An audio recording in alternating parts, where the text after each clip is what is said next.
Welcome to this deep dive where we really get into a topic. And today that topic is eating, but maybe not in the way people usually talk about it. We're not focusing on, the latest diets or food trends. Right. We're looking more at how we eat, specifically this idea of mindful eating. Exactly. Because think about it, life is so fast-paced these days, it's really easy for eating to just become an afterthought, Yeah, isn't it? totally. Like grabbing something quick between meetings or, eating dinner while you're glued to your Or phone. just snacking while watching TV without even realizing it. Yeah, just checking it off the list. But the stuff we've been looking at suggests that bringing mindfulness, like real attention to eating, could actually be pretty powerful. How so? What kind of benefits are we talking about? Well, it seems like it could be a gateway to better health, maybe sharper mental clarity, and even a deeper connection with your own body. Okay, so let's break that down. What is mindful eating, really, at its core? Essentially, it's about paying full attention, like a complete attention to the whole experience of food. So not just shoveling it in. Definitely not.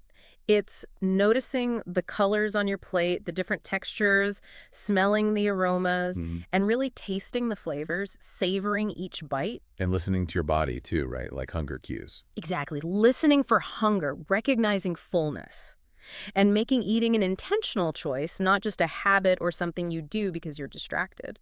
It's important to stress, I think, that this isn't another diet. It's not about what you eat, necessarily. That's a crucial point. It's about how you engage with your food. Mm. It's not about cutting out food groups or saying no to things you enjoy. So you can still eat cake mindfully. You absolutely can. Yeah. It's about finding a way to enjoy all foods in a way that feels genuinely nourishing. And interestingly, some research, I think it was in the Journal of Nutrition, Education, and Behavior, Yeah. it suggested that this mindful approach can naturally lead people to make healthier choices, manage portions better. Without counting calories. Exactly. Even potentially support weight management without strict calorie counting, which feels quite different from what... From the quick fixes. Keto, intermittent fasting, those juice cleanses. Right. Those often ignore the why behind our eating habits, don't they? The psychological side, the emotional stuff. Yeah, they focus on rules, not reasons. Mindful eating seems to dig into those root causes like stress or boredom. Or emotional triggers, yeah. It prompts that question.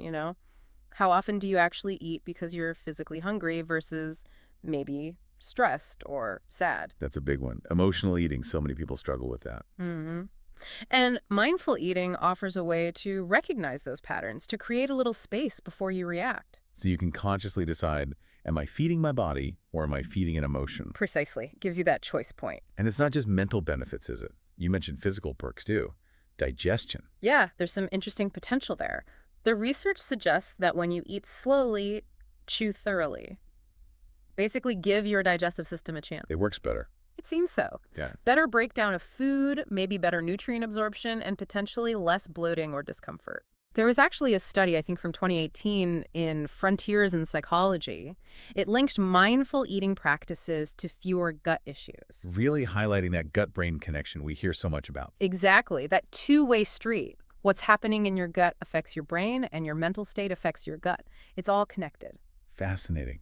So it's not just some fluffy wellness trend. There's real physiology and psychology behind it. Right, and that's our goal for this deep dive, really, to give everyone listening a practical grasp of mindful eating and some concrete steps to try. Steps towards better physical and mental well-being. That's the aim. Okay, so let's dig in a bit more then. If we're talking about understanding mindful eating in detail, what are the sort of core principles? Well, the sources we looked at kept coming back to three main ideas. First, listening attentively, Which means really tuning into your body.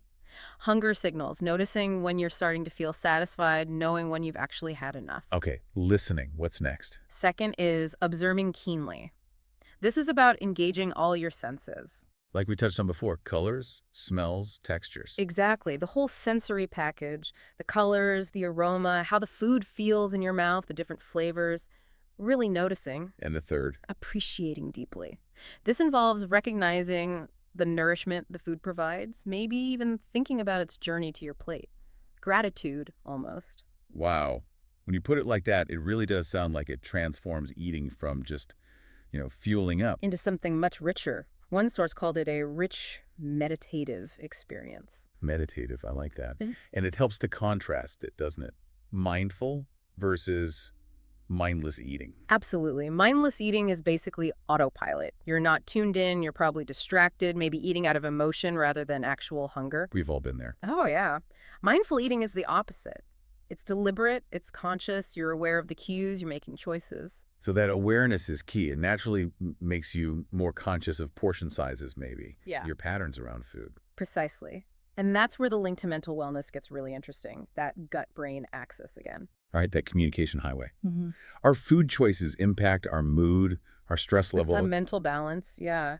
And how we consume it matters too. Mindfully selecting and eating can actually modulate mood, stress, even cognitive function. It makes sense. We're not just feeding our bodies, but our brains too. And it goes deep. Gut health influences serotonin production, right? Which is huge for mood regulation. So being mindful of what goes in. Directly impacts brain function and how we feel. Yeah. Okay, let's talk psychological benefits. One source called mindful eating a beacon of relief against stress. That sounds pretty good. It does, doesn't it? Yeah.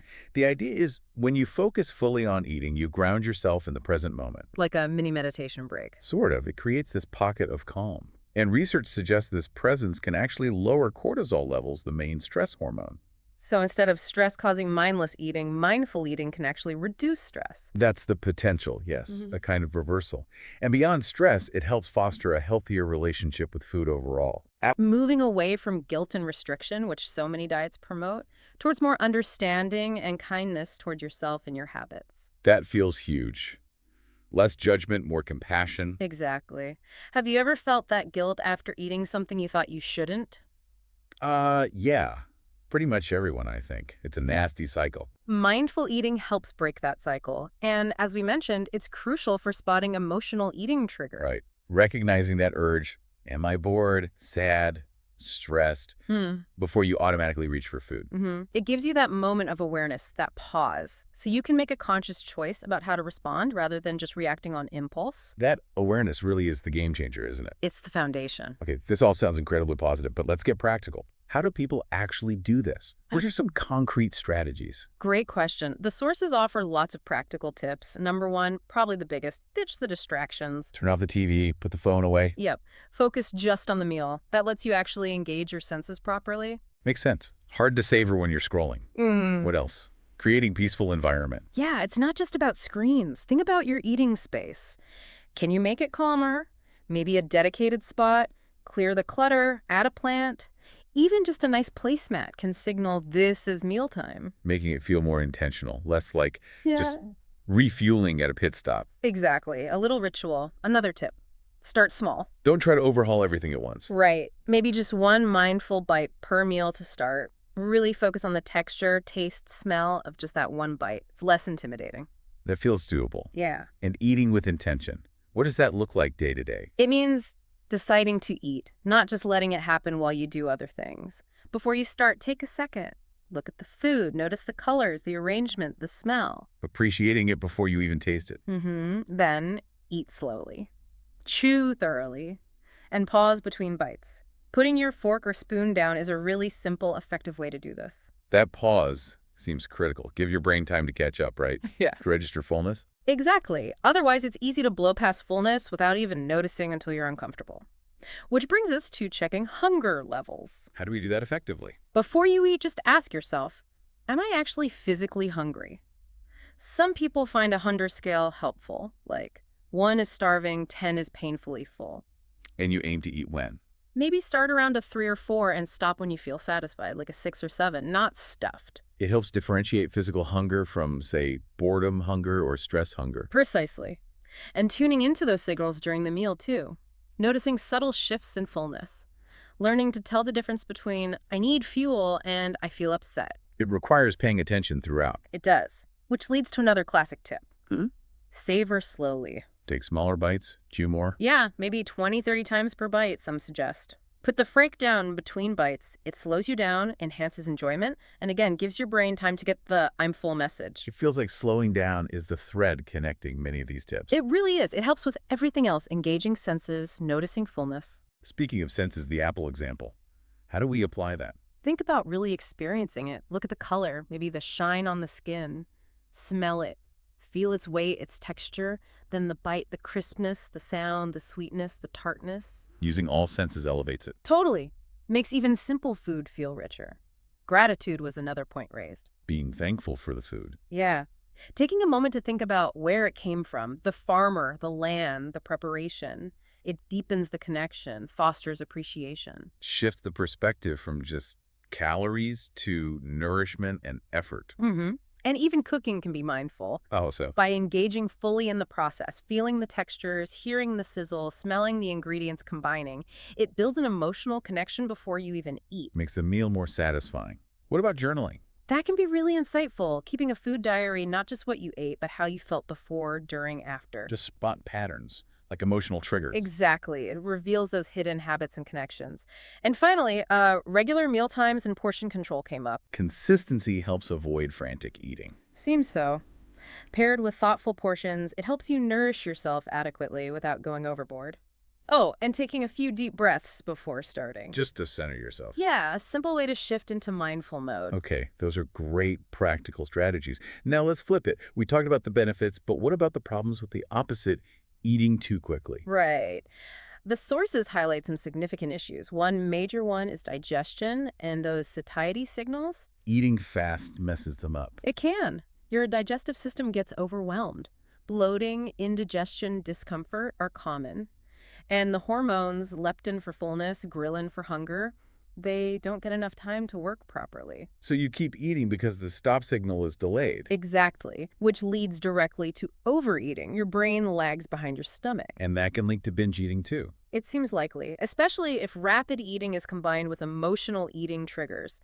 The habits often go together. You eat fast, overshoot fullness, feel bad, maybe trigger more emotional eating. It's a tough cycle. A really challenging cycle. Yep. And long-term consequences. Well, consistently overeating due to rapid eating increases the risk of obesity, metabolic syndrome, type 2 diabetes. Serious stuff. Yeah. And often, rapid eating involves more processed, calorie-dense foods, which adds another layer of negative impact. It's linked to struggles with weight management, cardiovascular health. It's sobering. Something seemingly small like eating speed can have these big long-term effects. So why do we eat so fast? What drives it? A lot of it is modern life, isn't it?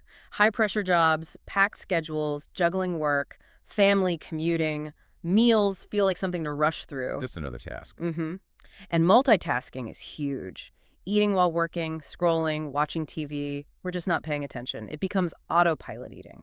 Autopilot eating, that sums it up perfectly. Stress is a big factor too, right? Definitely. Stress often triggers emotional eating, and the focus shifts to speed and comfort, not savoring.